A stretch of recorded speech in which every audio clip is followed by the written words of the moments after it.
Bonjour à tous et à toutes. Un amical bonjour tout particulièrement aux élèves des classes de 3e 1 et de 3e 2 du collège Charlotte Delbault de Tronget pour ce qui constituera la 5e séance, le 5e épisode si vous préférez, de notre séquence 8 d'histoire consacrée, je vous le rappelle une nouvelle fois, à la France des années noires et plus particulièrement aux résistances françaises entre 1940 et 1944.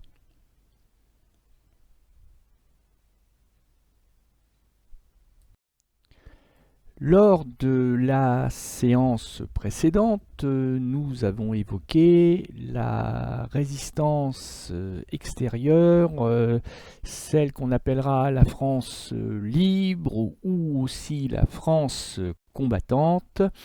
Et aujourd'hui, nous allons poursuivre avec cette résistance extérieure, avec une tentative de bilan de la résistance extérieure française. Qu'est-ce qu'elle a apporté au combat pour la liberté et pour la libération du pays? Donc, grand E, le bilan de la résistance extérieure, c'est-à-dire la France libre, devenue à partir de 1943 la France combattante, c'est son vrai nom. Donc la question de notre problématique, je vous la lis. Quel bilan peut-on dresser de la résistance, avec un R majuscule extérieur, la France libre du général de Gaulle, également appelée à partir de 1943 la France combattante? Pour tenter de dresser un bilan militaire des troupes de la France libre, il faut déjà savoir dans quelle dimension et sur quel théâtre d'opération, sur quel front ces troupes étaient engagées. Alors, vous avez un premier document composé de deux sous-documents. Tout d'abord, une affiche de recrutement de la France libre, et puis un timbre à l'effigie de l'escadrille franco-soviétique Normandie-Niemen. Alors, d'abord, peut-être vous en souvenez-vous, lors de la séance précédente, nous avons vu que la France du général de Gaulle a eu du mal à recruter des effectifs puisque les volontaires déjà prêts au combat, c'est-à-dire les militaires professionnels, étaient assez peu nombreux, en dehors de quelques unités de la Légion étrangère en particulier. Mais il se trouve qu'un certain nombre de navires de guerre de la marine française, parce qu'ils étaient déjà dans le port de Londres au moment de l'appel du 18 juin 1940, ou tout simplement parce que les commandants des navires ont décidé de rejoindre avec leur équipage et leurs navires la France libre, et bien cette France libre a disposé d'un certain nombre de bâtiments de guerre et que les forces navales françaises libres ont tenu leur rang sur tous les océans, en Méditerranée, mais aussi dans l'océan Atlantique en particulier. Et donc, cette affiche de recrutement pour la France libre a le mérite de nous rappeler l'existence de ces forces navales françaises libres. Et l'autre intérêt, c'est aussi de nous rappeler que la France libre garde l'emblème tricolore, le drapeau tricolore, mais qu'elle partage cette France libre avec la France du maréchal Pétain. Par contre, ce qui distingue les deux drapeaux de ces deux Frances opposées, c'est la fameuse croix de Lorraine que l'on retrouvera aussi sur l'empennage, c'est-à-dire sur la queue des avions de l'escadrille Normandie-Niemen, la croix de Lorraine qui deviendra le symbole du gaullisme et qui est avant tout le symbole de cette France qui refuse la défaite, qui refuse l'occupation, qui refuse également le maréchal Pétain.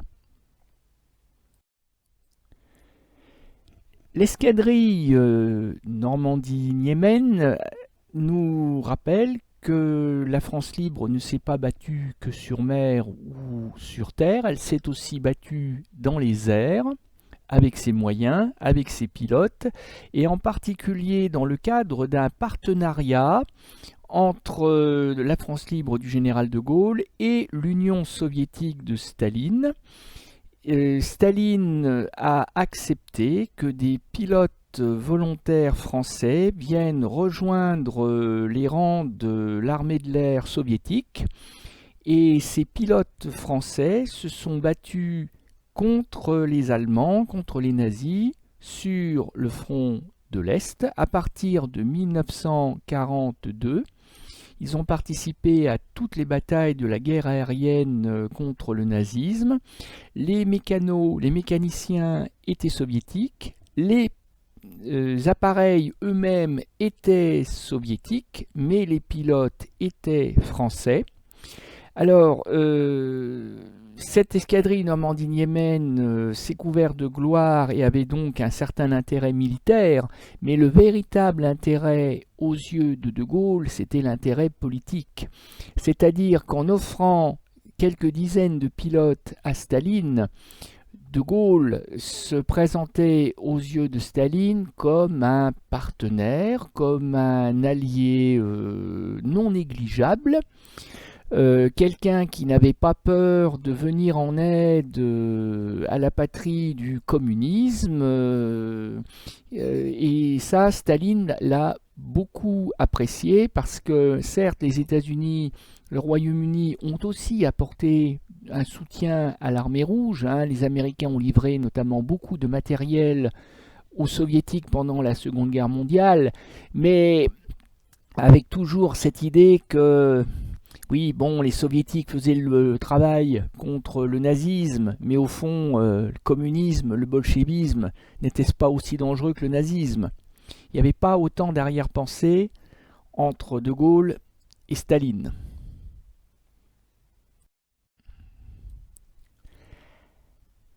La carte que vous avez maintenant sous les yeux est la carte de l'engagement militaire des forces françaises libres aux côtés des Alliés. Alors les engagements militaires terrestres, donc c'est pas la peine de chercher les combats navals ou aériens, notamment ceux de l'escadrille Normandie-Niemen. Par contre, vous pouvez retrouver l'épopée de la première division française ou de la deuxième division blindée, qui sont les deux principales unités terrestres de la France libre.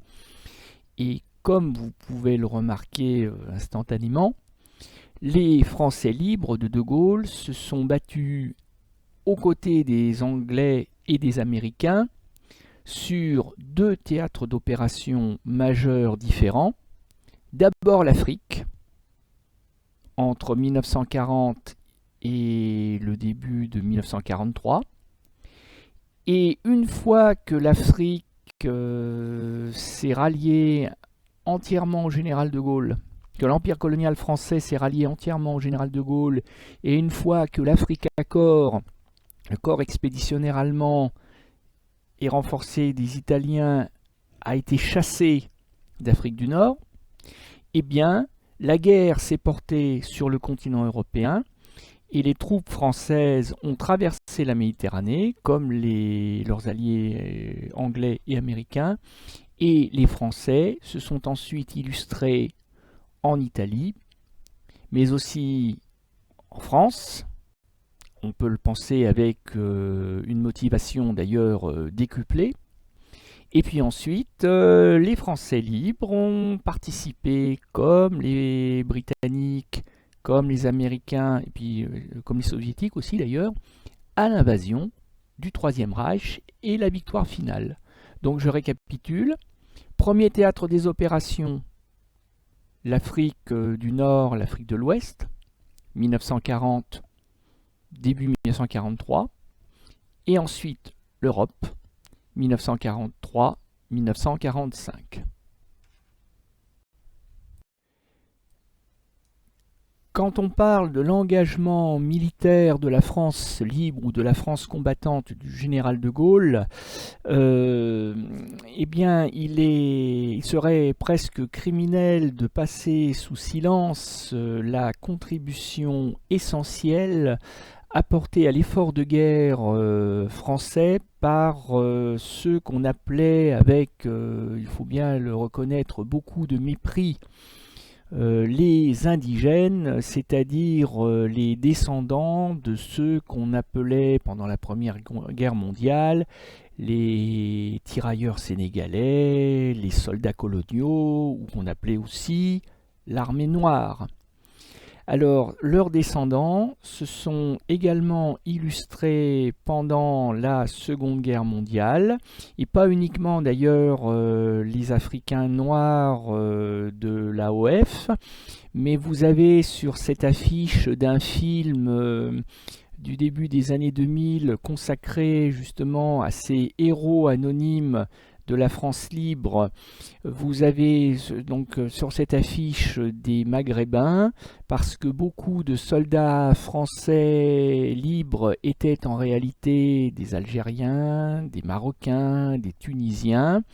Ils ont parfois représenté la grande majorité des effectifs. Parfois, il arrivait que seuls les officiers soient, entre guillemets, des Français de métropole, ce qu'on appelait aussi les Européens. Et ces indigènes se sont battus avec un courage assez extraordinaire, notamment en Italie, où les combats ont été très très durs contre les Allemands.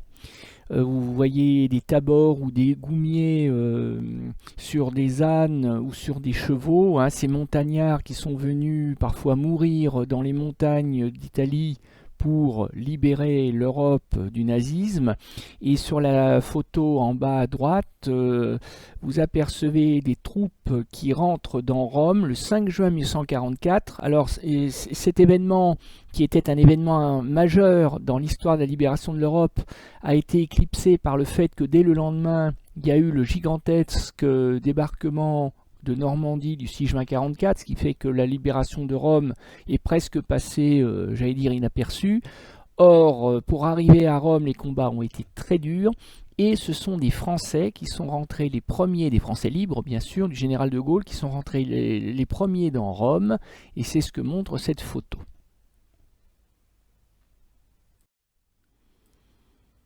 Parce qu'avec ces maigres moyens,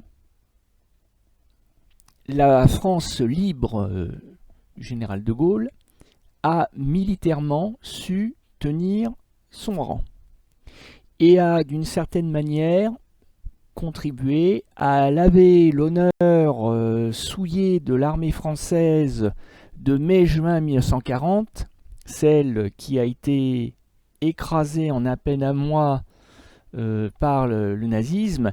Eh bien, cette soi-disant puissante armée française de métropole complètement écrasée a vu son honneur pas forcément entièrement rétabli, mais un travail de réhabilitation important a été fait par quelques milliers de combattants français de métropole et donc d'indigènes, dans les sables en particulier du désert de Libye. Et il est temps pour moi de vous présenter un autre général, et oui, parce que la France libre ou la France combattante, c'est pas uniquement le général de Gaulle, mais il faut que vous entendiez parler de ce grand chef de la France libre qui fut également le général Leclerc, qui d'ailleurs au moment où je vais vous en parler n'est encore que colonel. Nous sommes à Koufra. C'est-à-dire que nous sommes au sud de la Libye, pas très très loin du Tchad, pas très loin du Soudan.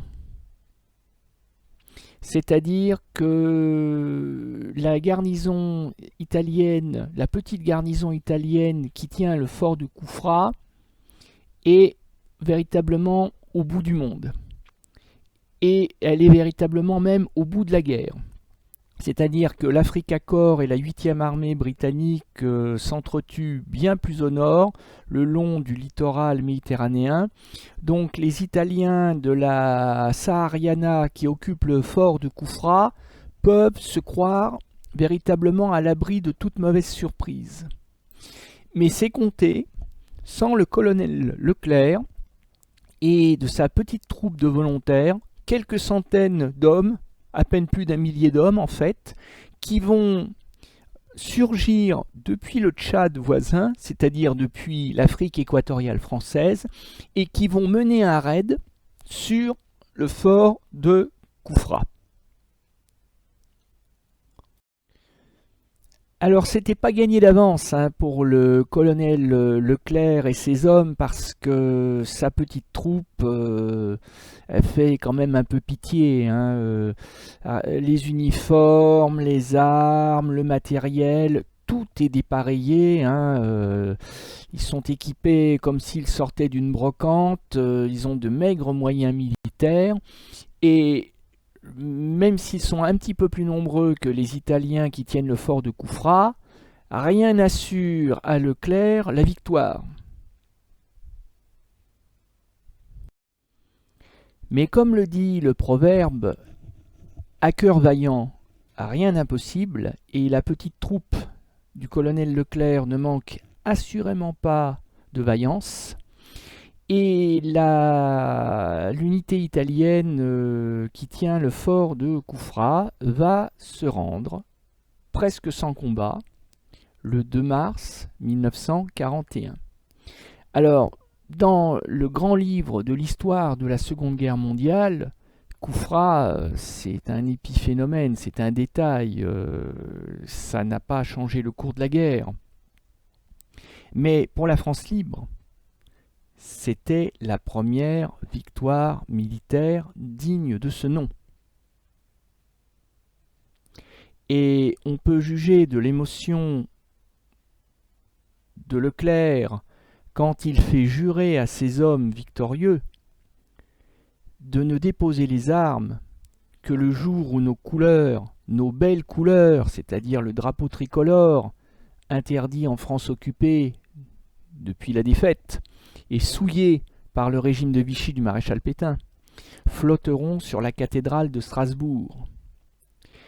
Et pourquoi la cathédrale de Strasbourg avec sa flèche unique? Eh bien tout simplement parce que quand on est à Strasbourg, on est sur le Rhin, on est aux portes de l'Allemagne. Ça veut dire que si le drapeau tricolore flotte sur la cathédrale de Strasbourg, ça veut dire qu'il n'y a plus un seul Allemand en France. Ça veut dire que la France a été libérée. C'est une manière de dire que la France a gagné la guerre. Et Leclerc ne le sait pas encore, évidemment. Il n'est pas voyant, mais il lui faudra attendre le 23 novembre 1944, c'est-à-dire plus de 3 ans après le serment de Koufra, pour que ses hommes et lui entrent dans Strasbourg le 23 novembre 1944.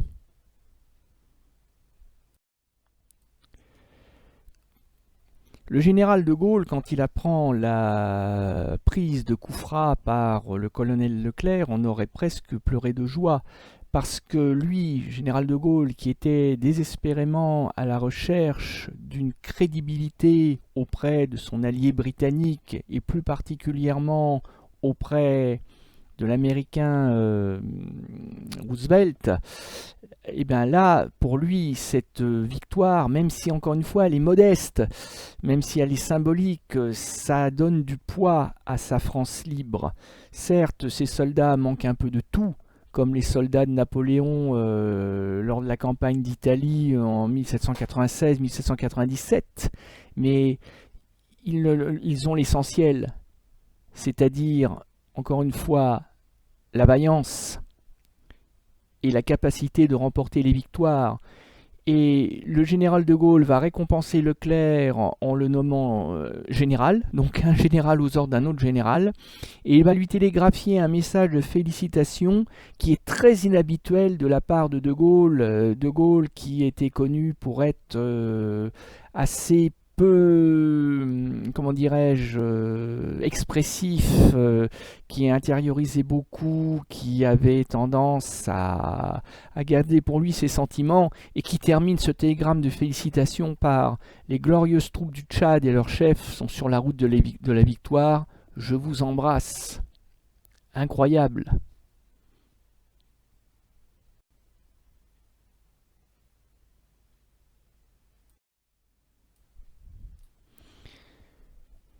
Et d'autres unités de la France libre vont se couvrir de gloire l'année suivante, notamment au cours d'une bataille qui va être véritablement héroïque. Tellement héroïque d'ailleurs qu'on en arrive parfois à oublier que sur le champ de bataille ce fut malgré tout une défaite, parce qu'il ne pouvait d'ailleurs pas en être autrement. Mais il y a des défaites qui ressemblent fort à des victoires, et la bataille de Bir Hakeim fait partie de ces défaites qui ont des allures de victoire. Nous sommes le 26 mai 1942, nous sommes là encore dans le désert libyen, un peu plus au nord-est. Nous sommes toujours dans cette guerre que se livrent l'Africa Korps et son allié italien d'un côté, la 8e armée britannique de l'autre. Et il se trouve qu'en cette fin du mois de mai 1942, les Britanniques sont très très mal en point. Ils sont à deux doigts d'une défaite définitive, ils sont en train de se replier et il faut absolument qu'une unité se sacrifie pour stopper l'avancée des Allemands et des Italiens, pour permettre à la 8e armée britannique de se réorganiser. Et cette unité qui va se sacrifier, c'est la première brigade française libre, celle du général Koenig. Alors oui, certes, il porte un nom qui sonne bien allemand, Koenig, puisque Koenig, ça veut même dire en allemand, ça veut dire royal. Mais ne vous y trompez pas, c'est un Français libre, et il va se battre contre les Allemands héroïquement, à 1 contre 10, lui et ses hommes.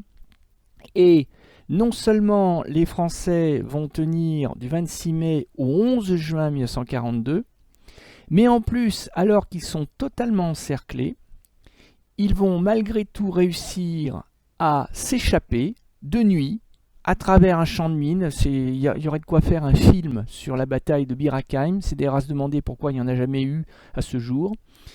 Et les Allemands et les Italiens donc, vont s'emparer finalement d'un point de résistance vide, et en plus avec des pertes supérieures aux pertes françaises.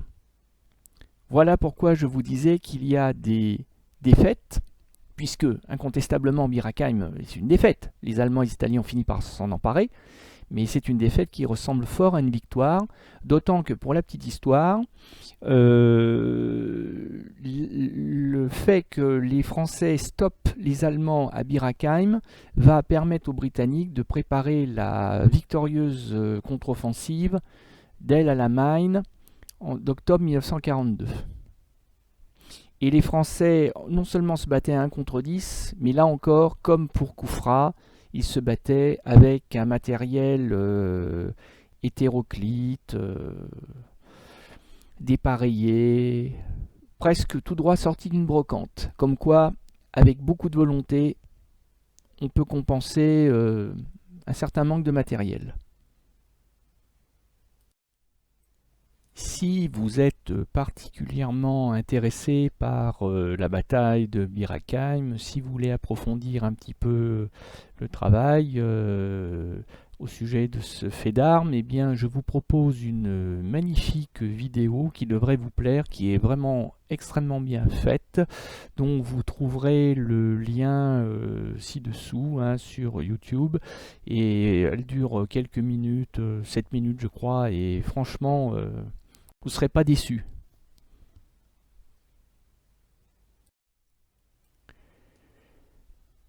En Europe, les troupes de la France libre vont contribuer, selon leurs moyens, à la libération de l'Italie d'abord, mais aussi de la France.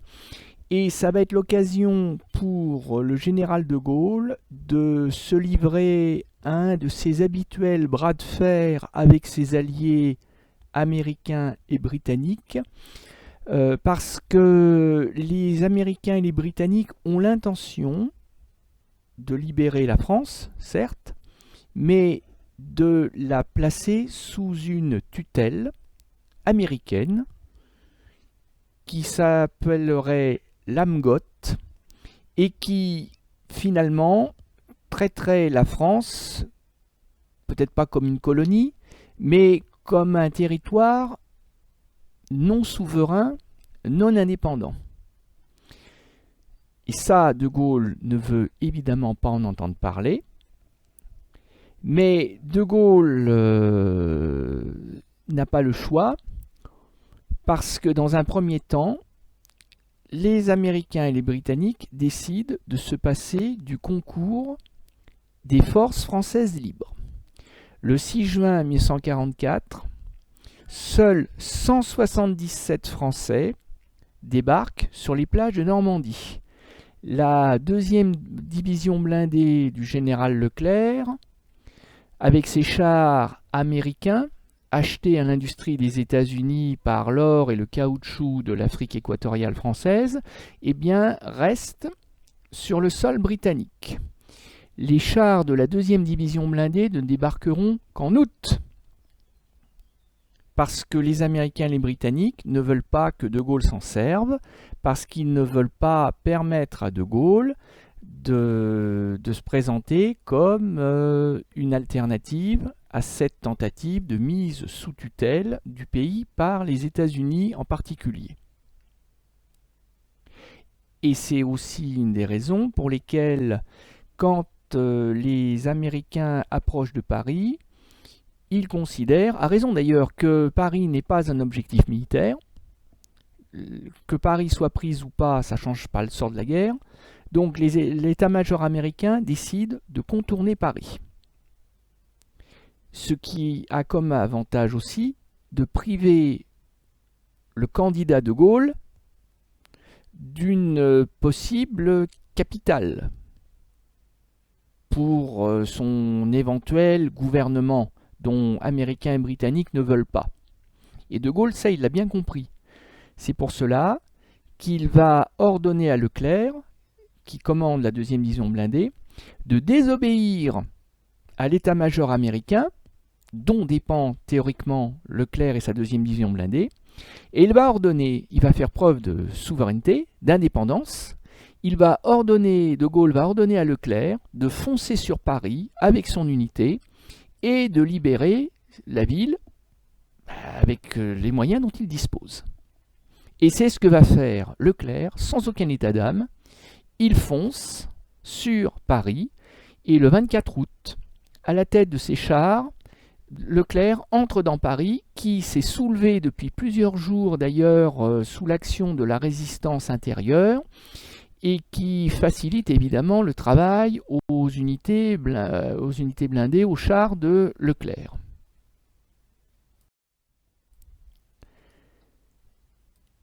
Les unités allemandes qui se trouvent encore dans Paris se rendent, pour la plupart sans combat ou avec peu de combat. C'est ce que vous montre la photo en haut à gauche. Et dès le 25 août, Paris est redevenue française, ce qui permet au général de Gaulle de descendre les Champs-Élysées triomphalement le lendemain, aux côtés du général Leclerc. Les deux hommes sont en uniforme, ils sont sur la droite de la deuxième photo du bas. Et du coup, les combats de la France libre trouvent tout leur sens avec la libération de Paris, parce que du coup, le général de Gaulle prend des allures de chef d'État, et Paris prend des allures de la capitale de la France retrouvée. C'en est fini de la tentative de mise sous tutelle américano-britannique de la France, le fameux AMGOT qui ne verra jamais le jour. Et si la France a évité la tutelle américano-britannique, elle le doit à la deuxième division blindée du général Leclerc.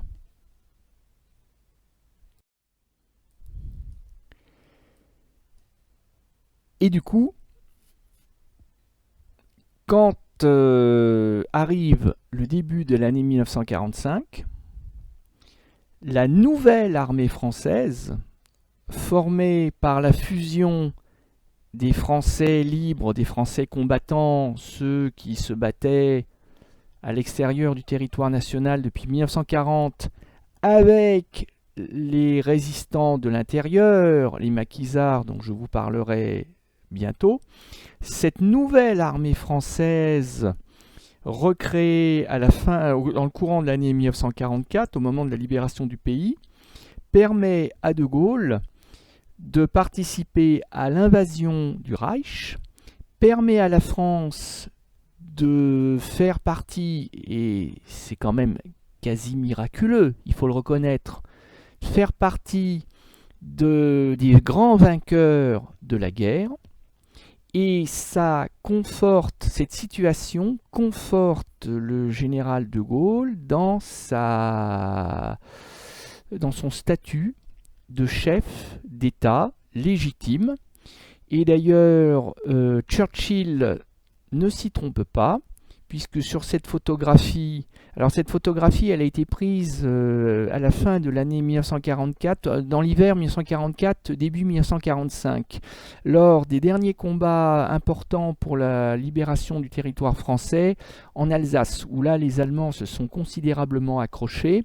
Donc le général de Gaulle passe en revue des unités de la première nouvelle armée française, celle qui est commandée par le général Delattre de Tassigny, qui est le personnage le plus à gauche. Delattre de Tassigny qui a laissé son nom d'ailleurs à la grande place sur laquelle se trouve la médiathèque de Moulins, pour la petite histoire. À côté de lui, donc, la grande silhouette du général de Gaulle, mais aussi, et c'est important, en uniforme, c'est pour ça qu'on ne le reconnaît pas forcément, il n'a pas son cigare ni son chapeau melon, mais c'est le Prime Minister, c'est le Premier ministre Winston Churchill, qui fait les honneurs à De Gaulle de participer à la revue de la première armée française, et c'est une manière de faire comprendre à tous que pour Churchill, De Gaulle est un chef d'État. Et l'Américain Roosevelt, qui, croyez-moi, ne portait pas De Gaulle dans son cœur, a bien été obligé de le reconnaître aussi. Et ce que je veux donc vous faire comprendre, c'est que finalement, le bilan militaire de la France libre est déjà tout à fait remarquable, mais c'est certainement pas là le plus important. Le principal bilan, ou le bilan le plus important si vous préférez, il est d'abord et surtout politique. Parce que ça, c'est quelque chose que vous pouvez vérifier pour n'importe quelle époque. Au fond, la guerre, ça n'est jamais qu'un instrument au service d'une politique.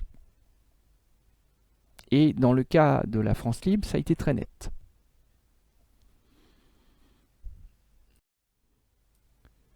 Le moment est venu, ça vous a manqué, j'en suis sûr, pendant ces vacances interminables de Pâques qui viennent de s'écouler. Le moment est venu de faire ensemble l'exercice qui va nous permettre de récapituler, de synthétiser tout ce que nous venons de voir. Alors en fait, je me suis dit que le plus simple, c'était peut-être de mettre en perspective trois grands temps forts, trois grands faits d'armes glorieux, tous plus glorieux les uns que les autres, des Français libres. Donc Koufra, Bir Hakeim et Paris. Donc en fait, l'idée est simple, ligne par ligne, eh bien, il faut retrouver, identifier ce qui appartient à Koufra en bleu, ce qui appartient à Bir Hakeim, vous laisserez en blanc, et ce qui relèvera de la libération de Paris en rouge. Et bien entendu, vous aurez compris que les couleurs n'ont pas été prises au hasard, elles font honneur aux couleurs tricolores. Donc mettez-moi sur pause, le temps de faire l'exercice.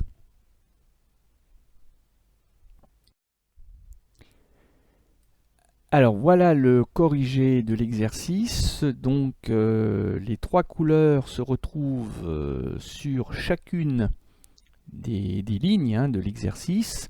Donc Koufra, c'est dans le désert de Libye, au sud du pays, le 2 mars 1941. Le colonel, il n'était encore que colonel, Leclerc s'illustre avec moins de 400 soldats engagés dans le combat. Donc une armée composée de briques et de brocs, des Européens et des indigènes. Alors là, c'est valable pour les 3 batailles d'ailleurs, hein. C'est pour ça que là, vous ne pouvez pas vous être trompé puisque vous avez juste à chaque fois. Donc ça consiste, la bataille de Koufra, en la prise d'un fortin, tenu au départ par les Italiens, perdu par eux. C'est à l'origine du fameux serment de faire flotter les couleurs tricolores sur la flèche de la cathédrale de Strasbourg. Et c'est la première grande victoire des forces françaises libres. Bir Hakeim, qui est encore plus décisif, moins symbolique que Koufra, se déroule là encore dans le désert de Libye, plutôt à l'est du pays. C'est une bataille qui dure presque 15 jours, hein, du 26 mai au 11 juin 1942. Là, c'est le général Koenig qui s'illustre à la tête de la première brigade française libre, composée d'Européens et d'indigènes, équipée de matériel divers et variés franco-britanniques, avec un combat mené à 1 contre 10, donc dans ces conditions on pouvait difficilement être gagné, avec un ennemi qui est à la fois italien mais aussi allemand, l'Africa Korps. Bir Hakeim permet de sauver la 8e armée britannique de la destruction, et on peut donc considérer à ce titre qu'il s'agit d'une glorieuse défaite victorieuse.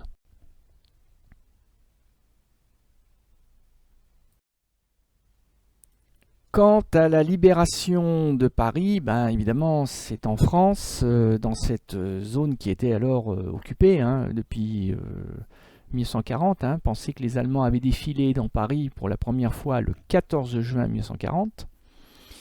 Ça se déroule les 24 et 25 août 1944. C'est le général Leclerc qui s'illustre une nouvelle fois, comme à Koufra, mais à la tête d'une unité beaucoup plus forte qu'à Koufra, puisque cette fois-ci il s'agit de la 2e division blindée qui est composée là encore d'Européens et d'indigènes, et aussi de chars américains Sherman. Donc là il s'agit de la libération de la capitale de la France. L'ennemi combattu est allemand. Ça va permettre à De Gaulle d'installer son gouvernement provisoire de la République française, le GPRF. Ça va donc sauver la France de cette fameuse tutelle américano-britannique, l'AMGOT, qui avait été prévue à l'origine. Et c'est la grande victoire des FFL. S'il fallait en retenir qu'une, ça serait probablement celle-là. Peut-être pas la plus glorieuse, c'est la plus importante.